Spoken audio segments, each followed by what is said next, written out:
Welcome to my YouTube channel. और अभी तक दिल भारी भारी सा एक बोझ है जो रात हम आ रहे हैं ऑब्वियसली।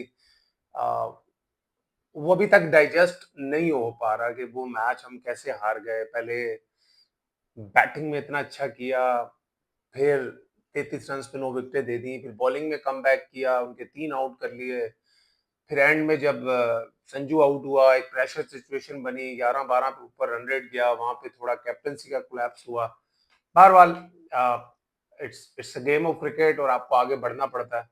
लेकिन कल की हार के बाद मैंने सोशल मीडिया पे जो मैं बुछाड़ पड़ी हुई है वो मैं देख रहा हूँ कि जी बाबर रिजवान को लेकर आओ, बाबर रिजवान को लेकर आओ, वो शायद हमारी टीम में नहीं आएंगे तो हमारी क्रिकेट खत्म हो जाएगी। देखिए, absolutely no disrespect to both of them, they both are quality players, Pakistan के लिए बहुत खिदमात दे चुके हैं, अभी देंगे। बाबर आजम और रिजवान का तो कंपैरिजन आपस में भी जो लोग करते हैं ना कि इन दोनों को इकट्ठे टीम से ले आओ और इकट्ठे टीम से निकाल दो, तो वो भी मुझे कभी सेंस नहीं करता, मेक करता, क्योंकि मुझे ऐसा लगता है Babar Azam is way bigger in terms of everything, in terms of skill, in terms of name, in terms of batting, जो भी चीज लगा ले, बाबर आजम का कंपैरिजन मोहम्मद रिजवान के साथ नहीं बनता। ये बात मोहम्मद रिजवान खुद भी कहते हैं।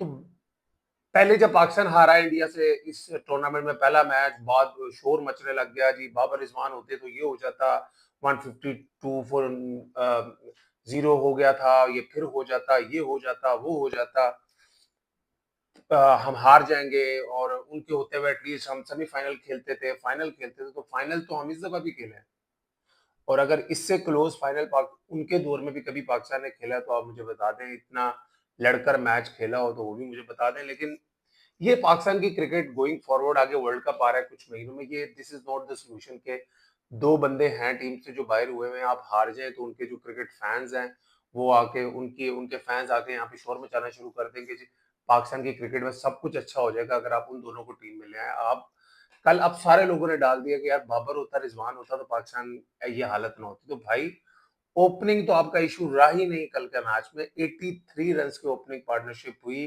पहले 11-12 मैचों में आप इंडिया से इस पिच के हिसाब से गेम में बहुत ऊपर थे। साहबजादा फरहान ने जो टेम्परामेंट बड़े मैच में शो किया इंडिया के अगेंस्ट, that is absolutely second to none.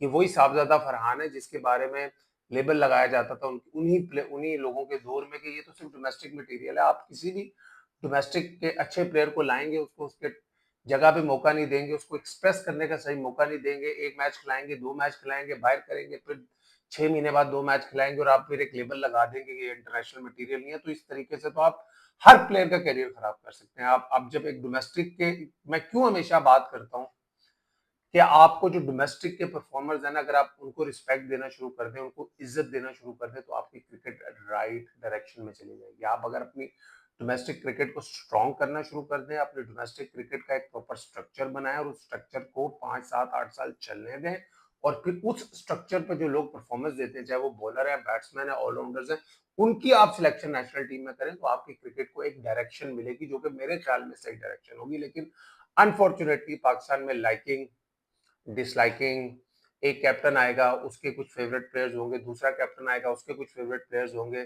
एक कोच आएगा उसको कोई प्लेयर्स पसंद होंगे, दूसरा कोच आएगा उसको कोई प्लेयर पसंद होंगे। मैं ये नहीं कह रहा कि वो उनकी सिफारिश करते हैं, ये ह्यूमन नेचर है। कोई भी मैं भी कैप्टनसी करता रहा हूँ पाकिस्तान है रीजन डिफरेंट लेवल्स पे, मुझे भी जो प्लेयर पसंद होते थे, जो मेरी नजर को अच्छे लगते थे, मैं कोशिश करता था उनको ज्यादा अपॉर्चुनिटी दूं, बिकॉज ये एक ह्यूमन नेचर है कि जिसको जो प्लेयर पसंद होगा, जिसको, मैं ये बात नहीं कहता या यहाँ पे अनफॉर्चुनेट है, वेरी अनफॉर्चुनेट है कि मैं कल हमारे दो एक्स क्रिकेटर्स एक चैनल पे बैठे हुए थे, वो बात कर रहे थे सुफियान मुकीम पे, और एक एशिया कप का आप फाइनल खेल रहे हैं, इंडिया के साथ आपका फाइनल है, इस तरह के हालात बने हुए हैं कि ऐसा लग रहा है क्रिकेट का मैदान भी एक जंग बना हुआ है। और उसमें बैठ के आप टीवी पे कह रहे हैं कि जी सुफियान मुकीम को इसलिए नहीं खिलाया गया कि किसी को लेके आना था। किसी को लेके आने से मतलब क्या था? शादाब खान का मतलब था ना। यार खुदा के लिए, मैं आपको गारंटेड कहता हूँ, इन लोगों को खुद भी पता है ये जो पाकिस्तान की टीम पूरे एशिया कप में खेली है ना, आप इनकी स्किल पे क्वेश्चन कर सकते हैं, इनकी आप इन्होंने कैसा इंप्लीमेंटेशन की अपनी स्किल्स को, उस पर क्वेश्चन कर सकते हैं। नियत पे यार, कि सिर्फ अगर सलमान अली आगा को, माइक हैसन को लगेगा कि यार सुफियान मुकीम मुझे फाइनल में जितवा सकता है अगेंस्ट इंडिया, तो वो सिर्फ उसको इसलिए नहीं खिलाएगा कि उसको एशिया कप के बाद शादाब खान को वापस लेके आना है। यार खुदा के लिए मेरे, हमारे पुराने सीनियर लेजेंडरी क्रिकेटरों से ना ये रिक्वेस्ट है कि यार टीवी पे बैठ के ठीक है क्रिटिसाइज करें टीम को, लेकिन इतना ना गिर जाए कि आप फिर उन लोगों को फेस ना कर सके। एक देखें, एक आप क्रिटिसाइज करें टीम को, एक पॉजिटिव क्रिटिसिज्म करें जिससे पाकिस्तान की क्रिकेट की बेहतरी हो सकती है। आप कहते हैं सिस्टम में बेहतरी नहीं है, सिस्टम सही नहीं है, तो फिर सिस्टम को ठीक कैसे करना है, क्या सिस्टम लेकर आना है, वो भी तो टीवी पे आके बताएं आप।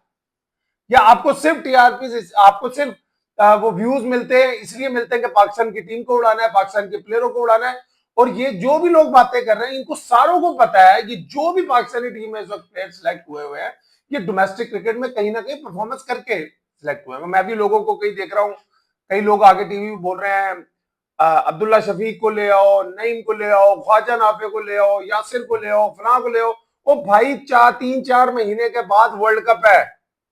आप एशिया कप में इंडिया से थोड़े से मार्जिन से फाइनल आ रहे हैं, तो आप क्या ओवरऑल टीम को चेंज करवाना चाहते हैं?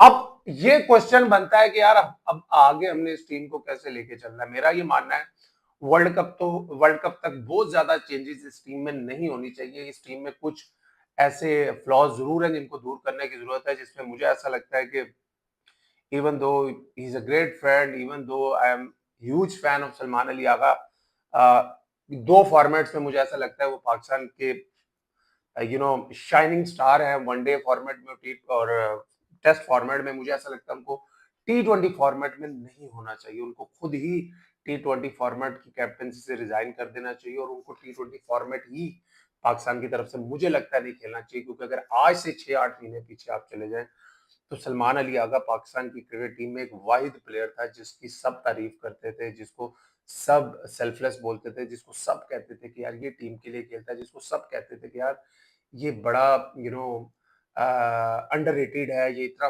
परफॉर्म करता है, टीम को मैचेस जितवाता है, इसकी उतनी बात नहीं होती। अब वही सलमान अली आगा है कि तोपों का रुख उसकी तरफ हो गया। मुझे तो दरमियान में जराए से ये बात भी पता चली थी कि देखें, फखर जमान का भी कोई बहुत अच्छा ये एशिया कप नहीं किया, लेकिन आप टीवी पे नहीं देखेंगे लोगों को बातें करते हुए फखर जमान के बारे में कि जी सीनियर प्लेयर है, उसको परफॉर्म करना चाहिए, ये करना चाहिए, वो करना चाहिए, जितवाना चाहिए। नहीं हो रहा इतना क्रिटिसिज्म।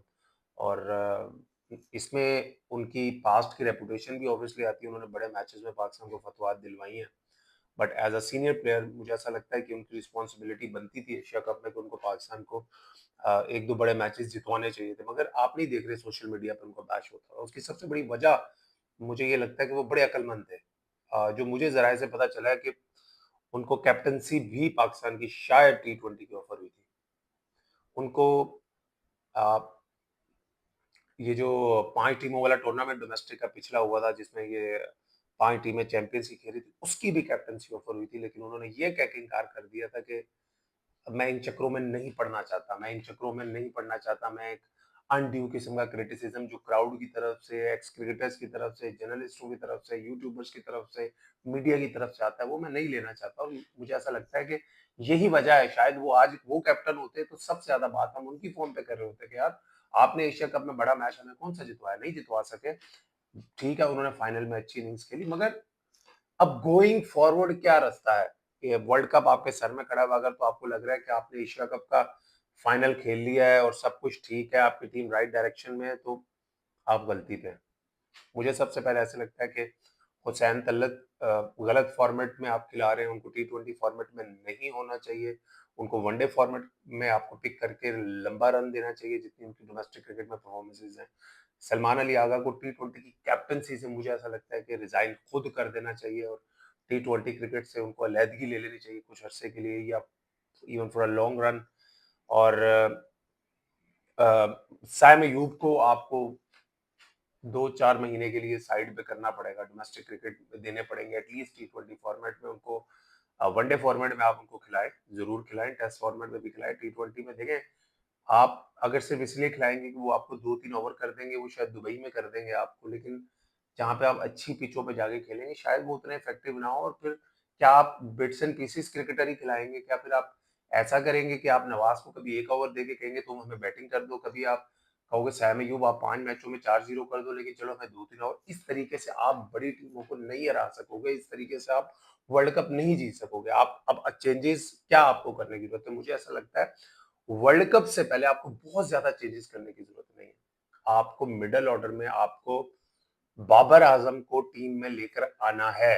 आप बाबर आजम को टीम में हर सूरत में आना है। Sahibzada Farhan Fakhar Zaman should be your opener till the world cup. World cup तक आप इनके साथ ही प्रसिस्ट करें। इनके अलावा आप you don't look beyond them. आप ये बात नहीं कीजिएगा कि आप जी फलां को ले आए, आप अब्दुल्ला शफीक को ले आए, आप वो लाहौर कलंदर वाला जो बच्चा है उसको ले आए, ख्वाजा नाफे को ले आए।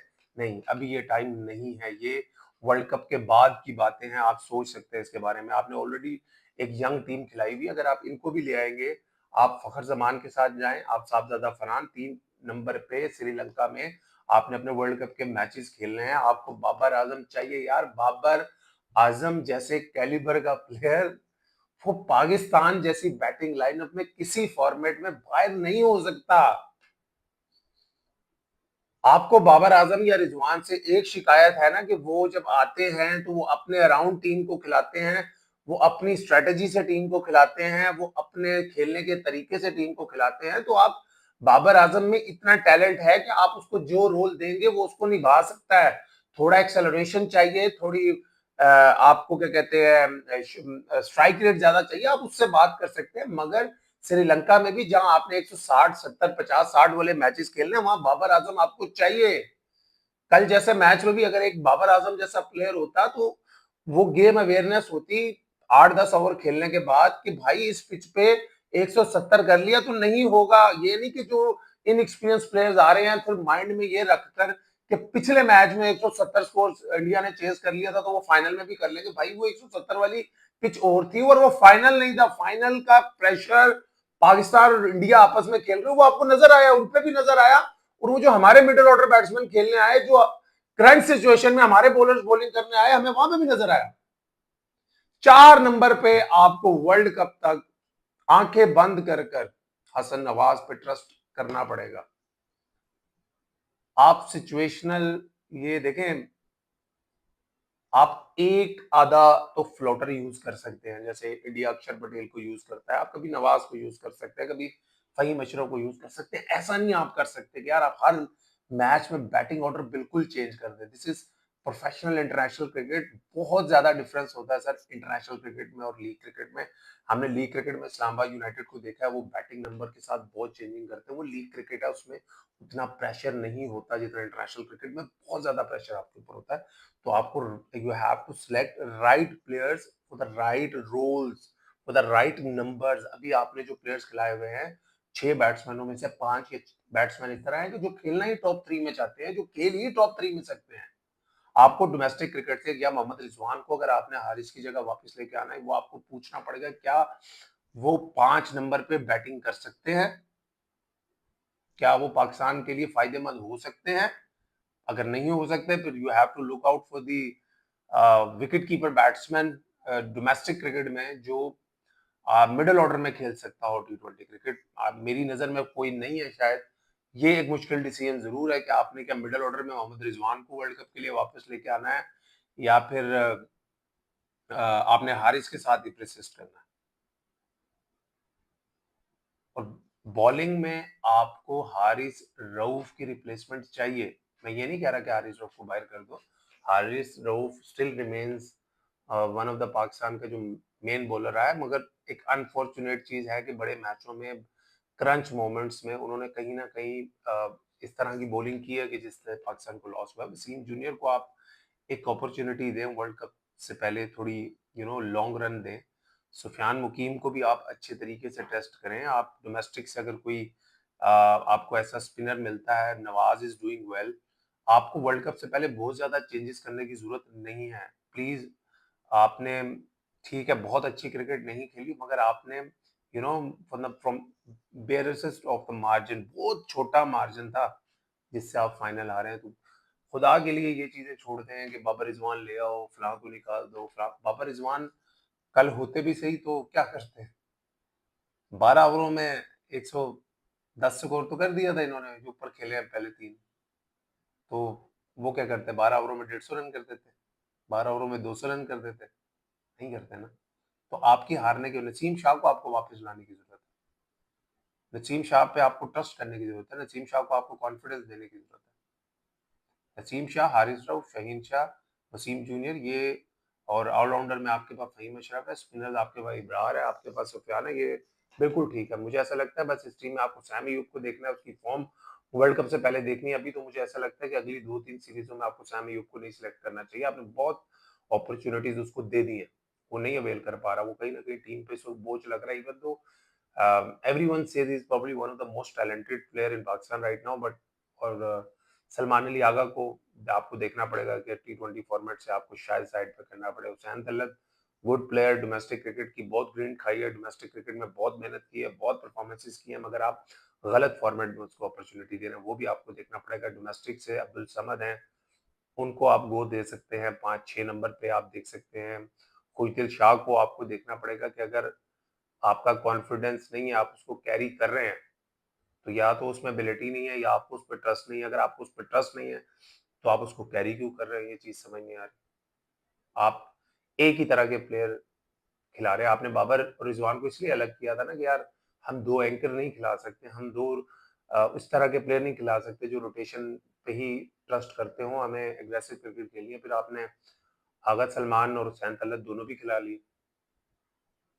बाबर आजम की इस वक्त टीम में एंट्री में सबसे बड़ा इशू मुझे ऐसा लगता है कि बाबर आजम ने टीम में वापस आ जाना था एशिया कप में, लेकिन सबसे बड़ा इशू ये था कि आपने कप्तान कप्तान जिसको बना दिया अगर सलमान को, फिर बाबर आजम की जगह नहीं बनती थी, क्योंकि आपको 2-3 उस तरह के प्लेयर आप टीम में नहीं डाल सकते। मेरा पर्सनली तो ऐसा सोचना है कि फखर जमान को पाकिस्तान का T20 वर्ल्ड कप में कैप्टन होना चाहिए, उनको वो ये रिस्पॉन्सिबिलिटी लेनी चाहिए और उनको T20 वर्ल्ड कप के बाद अपना करियर के बारे में भी सोचना चाहिए कि वो T20 क्रिकेट को कैरी ऑन करना चाहते हैं और वो फिर उसके बाद वनडे वर्ल्ड कप अगले साल आएगा, उसको खेलना चाहते हैं। I think you should plan that way. आप जब इतने सीनियर प्लेयर्स हों और आपकी इतनी परफॉर्मेंसेस पाकिस्तान क्रिकेट के लिए हों और फिर आप रिस्पॉन्सिबिलिटी से भागें, तो ये कोई अच्छी बात नहीं है। शहीन शाह की तरफ भी आप देख सकते हैं, 3 PSL उस लड़के ने जीती है एज ए कैप्टन। और अब मुझे नहीं पता शहीन शाह का या कोई क्या इशू है जिसकी वजह से उनको कैप्टन बनाया गया और फिर हटाया गया। मेरा तो पर्सनली मानना है कि पाकिस्तान की क्रिकेट में जो सारी इनसाइड पॉलिटिक्स स्टार्ट ही वहां से हुई थी जहां बाबर आजम ने शायद कैप्टनसी वापस ली थी। उस वक्त मुझे ऐसा लगता है बाबर आजम को बड़ापन दिखाना चाहिए था। शहीन शाह को से जब कैप्टनसी ली जा रही थी, बाबर आजम को कैप्टनसी वापस नहीं लेनी चाहिए थी। अगर उस टाइम पे बाबर आजम ये बड़ापन दिखा देते तो पाकिस्तान की क्रिकेट मुझे ऐसा लगता है आज कहीं और खड़ी होती। और मुझे ऐसा लगता है वर्ल्ड कप तक पाकिस्तान को फखर जमान की तरफ देखना चाहिए as a captain. Senior player है, मैच विनर है, फाइटर है, ब्रेन है, एक्सपीरियंस है। आप देख सकते हैं अगले 4-5-6 महीने के लिए उनको एज ए कैप्टन T20 का, और अगर उनको ये रिस्पॉन्सिबिलिटी ऑफर होती है उनको ये लेनी चाहिए। आई एम नॉट श्योर उनका इतना एक्सपीरियंस डोमेस्टिक में तो मैंने देखा उनको करते हुए कैप्टनसी, मगर जितनी इंटरनेशनल क्रिकेट उन्होंने खेली और जितनी प्रेशर सिचुएशन से वो गुजरे हैं, तो मुझे ऐसा लगता है उनको ये रिस्पॉन्सिबिलिटी लेनी चाहिए। यही वे फॉरवर्ड है, हमें आगे बढ़ना है, प्लेयरों को गालियां नहीं देनी, क्रिटिसाइज नहीं करना। देखें, ये जो भी पाकिस्तानी टीम में प्लेयर्स सेलेक्ट होते हैं ना, ये उनको कह देना वो पर्ची है, वो सिफारिशी है, दिस इज एब्सोल्युटली शिट। ये हमारे कुछ लेजेंडरी एक्स क्रिकेटर्स टीवी पे बैठ के बोल रहे होते हैं जो पूरी जिंदगी खुद रोते रहते थे कि हम डोमेस्टिक क्रिकेट में इतना परफॉर्म करते हैं, हमें मौका नहीं मिल रहा। तो जब ये लड़के हुसैन तलत पे आप बात कर रहे हैं, आगा सलमान पे आप बात करते हैं, फलां पे आप बात करते हैं, ये सारे डोमेस्टिक क्रिकेट में बहुत परफॉर्मेंसेज देकर इस जगह पे पहुंचे। आप हुसैन तलत की परफॉर्मेंसेज देखें डोमेस्टिक क्रिकेट में, बट ये आपकी मैनेजमेंट की, आपके कैप्टन की, आपके पीछे जो लोग हैं जो क्रिकेट की ब्रेन है, ये उनका डिसीजन है, ये उनका विजन है कि कौन सा प्लेयर। अगर मेरे जैसे प्लेयर को पता है कि यार Hussain Talat is probably not suited for T20 cricket, especially in the middle order और late middle order for international cricket नहीं सूटेड, तो क्या उनको नहीं पता होगा जो क्रिकेट के साथ ही अटैच हैं, पहले 20 साल खेलते रहे हैं, फिर 20 साल से कोचिंग कर रहे हैं, पता है उन्हें। ब्लंट डिसीजंस लेने की एबिलिटी होनी चाहिए आपके सिलेक्टर्स में, ब्लंट डिसीजन लेने की यू नो वो एबिलिटी होनी चाहिए आपके कैप्टन के अंदर, आपके कोच के अंदर, जो कि कल हमें कमी नजर आई। अपना ख्याल रखें, बहुत ज़्यादा बैश ना करें, अपने फेवरेट प्लेयर्स की वजह से दूसरे प्लेयरों को गालियाँ ना दें और ये जो हमारे पुराने क्रिकेटर्स चैनल्स पे बैठ के कभी किसी का करियर खत्म कर रहे हैं, कभी किसी का करियर खत्म कर रहे हैं, तो वो आगे सॉल्यूशन भी बताएँ कि इसका सॉल्यूशन क्या है। अपना ख्याल रखिए।